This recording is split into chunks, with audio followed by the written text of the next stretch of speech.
All right, y'all, welcome back to the show. It's Anti-War Radio. Our first guest on the show today is John Glaser, assistant editor at antiwar.com. And I'm very lucky that I have him to help me catch up on what I've missed over the last week or so, especially the major war that we have going on. There are plenty of covert wars and possible wars, but there's the big war as of now is Afghanistan. Welcome back to the show, John. How are you doing? Pretty good, Scott. Thanks for having me. Well, I'm very happy to have you here. Appreciate you joining us today. So, what have I missed? Can you give us the update on the most important news out of Afghanistan over the past week or so? Well, unfortunately, it's more of the same. I wish you had missed something, because then it would have been perhaps a change from the norm. Of course, you know, the big news that got a lot of people in America to actually pay attention to the war that normally don't, which is far too many, was the video that was released of U.S. Marines urinating on the dead Afghan corpses. Mm-hmm. And of course, that's all very terrible and so on and so forth. But what I think is important about it is the reaction from the promise by the military that this would be investigated. Of course, you and I know that's their reaction when anything like this happens, and of course, that happens all too often.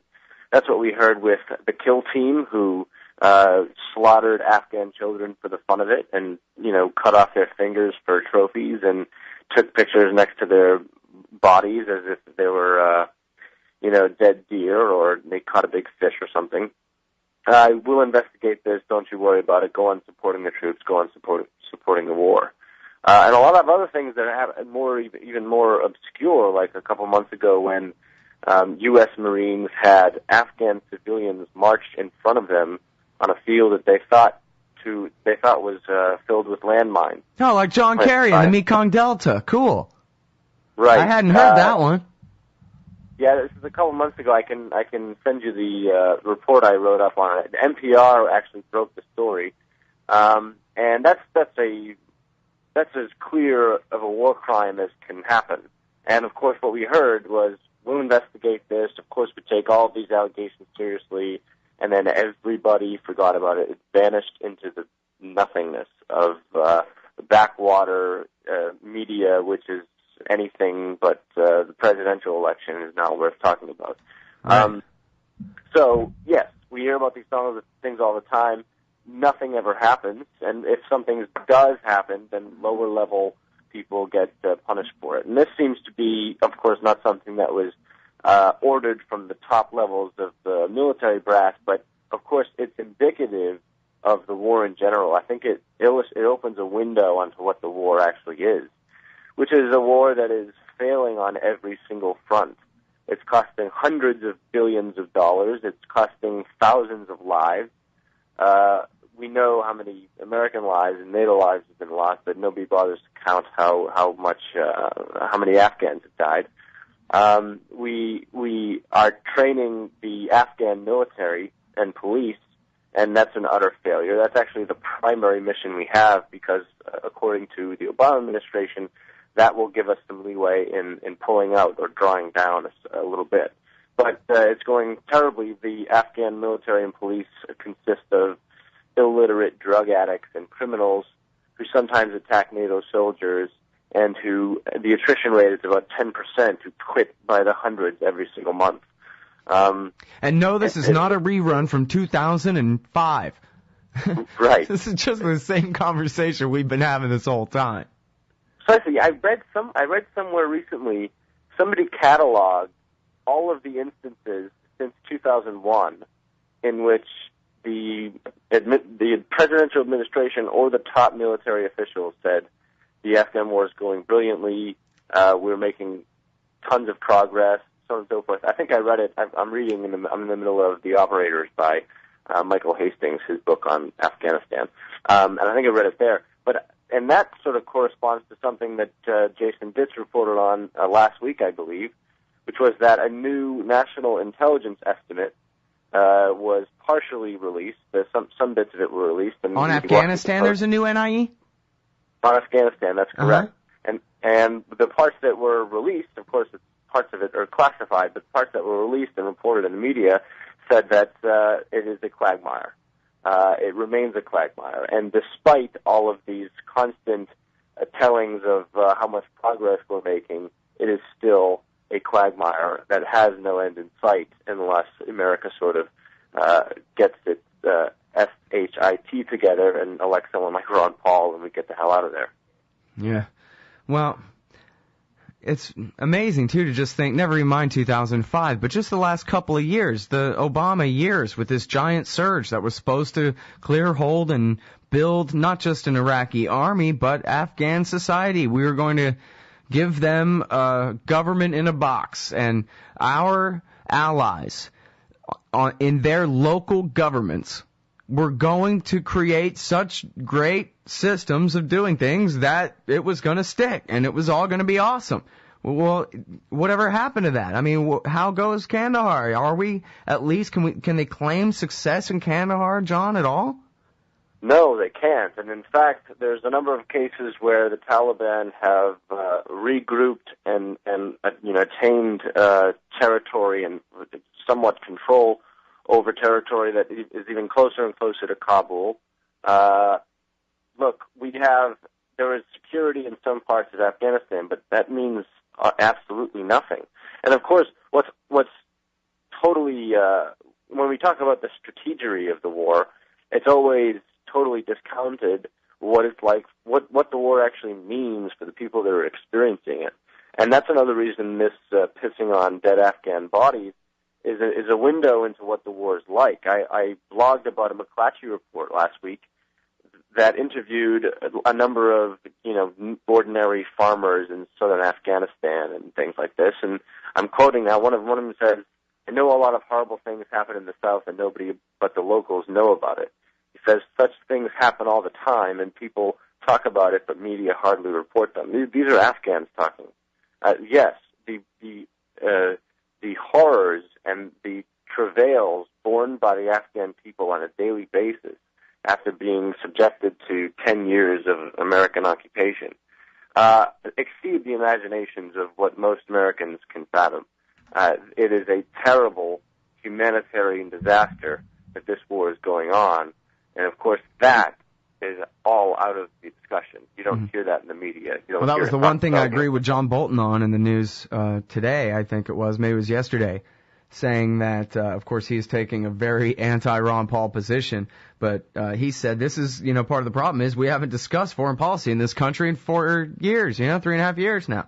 And so, because it's the forgotten war, that means it just rolls on kind of indefinitely, and, to hear Bolton tell it, that means Ron Paul can get away with his craziness or whatever. I would say it's the other way around, that Obama can get away with John Bolton-like craziness over there, and it keeps rolling on. But I tend to think that Ron Paul is right, that, the more we have this discussion, the more the American people agree with him. And, of course, there's this thing in the Washington Times you might have seen where it's almost 50-50 in this poll of self-described Republican voters of whether they're ready to just say, all right, we had our fun killing everybody for 10 years. Let's go ahead and stop now. Let's try to save a little money. I guess Ron Paul's the last guy they heard discuss it or something, and it worked on him, John.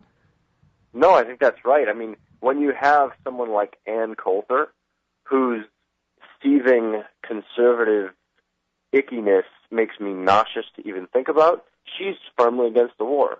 She says it's not worth it, that we make no progress, and it's not going to give us anything.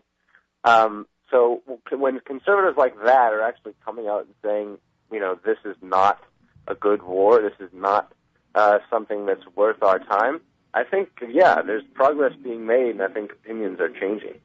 Yep. All right, good deal. Well, we'll have to hold it right there as we go out and take this break, but we'll be back on the other side of it with John Glaser, assistant editor at antiwar.com. All right, y'all, welcome back to the show. It's Anti-War Radio. I'm Scott Horton. I'm talking with John Glaser from antiwar.com, assistant editor there. Find him at the blog and at news.antiwar.com.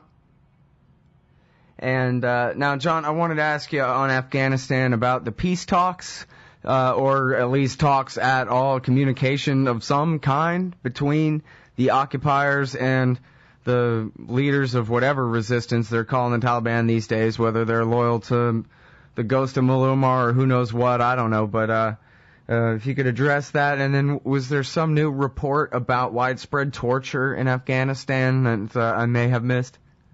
Yes. So sure. As far as the negotiations go, I think that this is a case where the media is actually playing up more than actually is going on, because first of all, previous efforts at negotiations, they've been going on since early 2010, have failed miserably. And people are actually, there was a report recently in the New Yorker where the author, I forget his name, he talked about Mullah Omar and how, first of all, many Afghans, and actually a lot of people in the American, in the U.S. administration, think that Mullah Omar is in Pakistan. By the way, for listeners, he's the head of the Taliban. He's like the intellectual and religious father of the Taliban. He used to do more in terms of tactical operations, but now he's sort of the figurehead. He's supposedly in Pakistan, at least that's what the rumor is, under Pakistani house arrest with the ISI and the military, who protect him but also prevent him from going back to Pakistan, so on and so forth. The Obama administration has wanted to have him try to get him to participate in negotiations, but the issue is split. Richard Holbrooke, who died a while ago, but he was in the thick of all this, and he told the guy back before he passed away in the New Yorker that you can't negotiate with Mullah Omar, and he said it should be the policy of the United States to kill Mullah Omar before they even kill bin Laden. Of course, that did not happen, but as far as the negotiations go, we have to wait, and what we know is that Pakistan, who has considerable influence with the Taliban, does not want them to negotiate. Secondly, the Taliban has refused to do a ceasefire while negotiations are, rolling up into the process. So we're still going to continue to fight each other and kill each other on the battlefields while supposed negotiations are going on. I'm not so sure. Now, part of the sales pitch here for this surge was, well, we're going to basically beat on them for a year and a half, and then the beginning of the end of this thing will be in the summer of 2011, and we'll start drawing down toward 2014. But we'll have beat on them from 2009 to halfway through 2011 enough that then we'll try to get started on some negotiations. Of course, they were meeting with and paying some guy who was a total imposter for a while there. That was a whole side story, but is it possible that the administration is sort of kind of sticking with that timeline? That they're trying to negotiate their way out of here, kind of like in the lie that they told in order to get us to let them surge in the first place?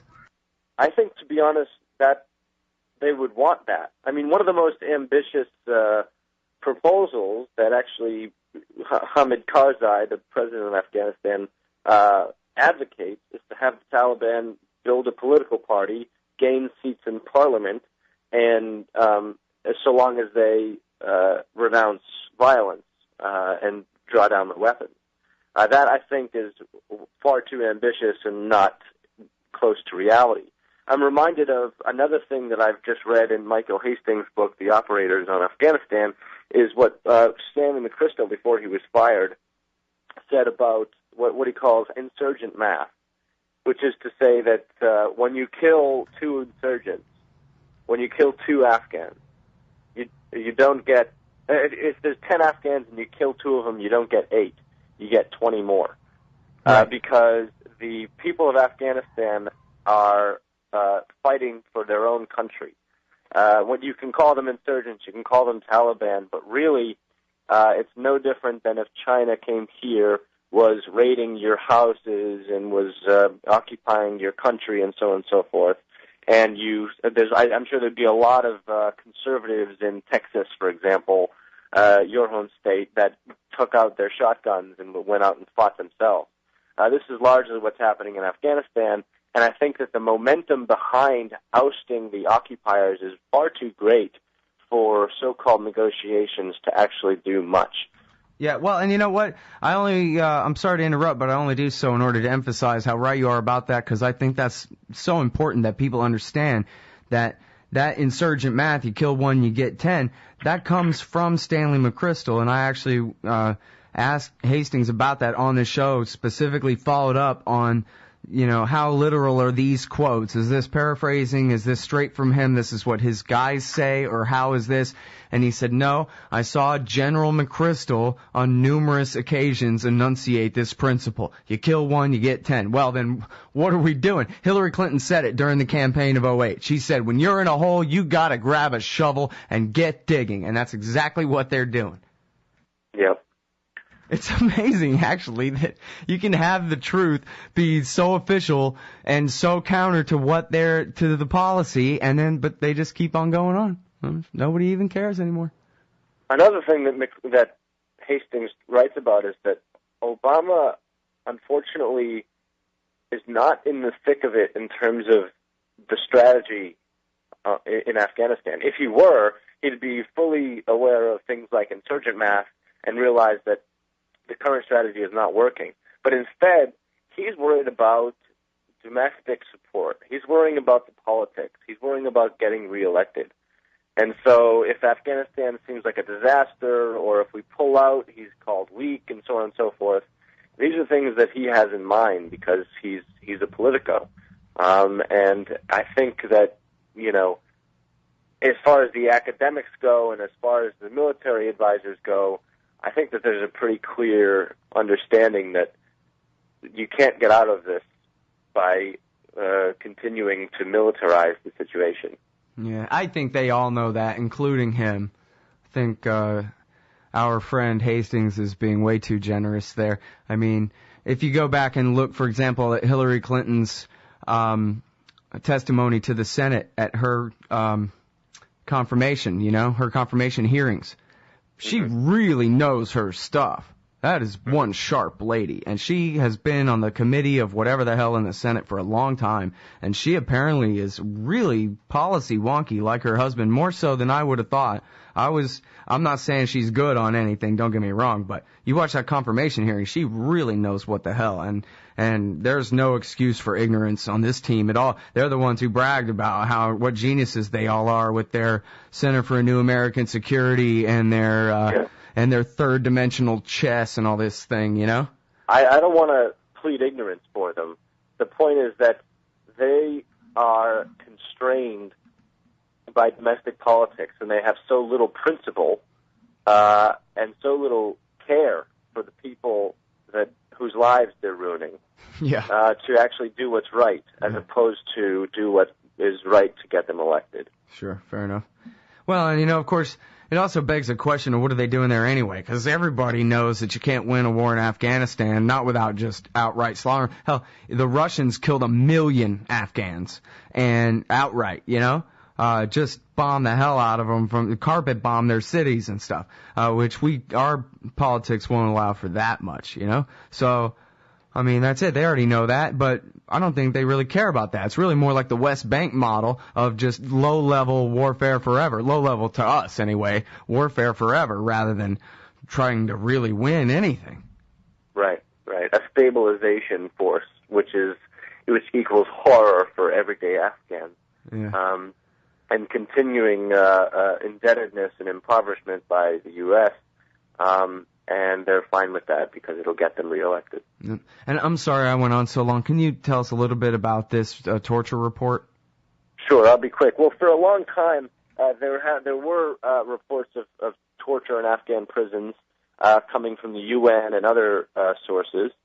But that sort of stuff has become even clearer as of late. There have been reports. I know I'm short on time, but it's important to note that it's not just Afghan prisons that have torture. It's also Bagram Air Base, which is Obama's Guantanamo, has 3,000 detainees there, many of whom are not allowed a lawyer and are treated very, very poorly in poor conditions and abused. All right. I'm sorry we got to leave it there, but thanks very much for everything, John. John Glaser, right, news.antiwar.com, antiwar.com/blog.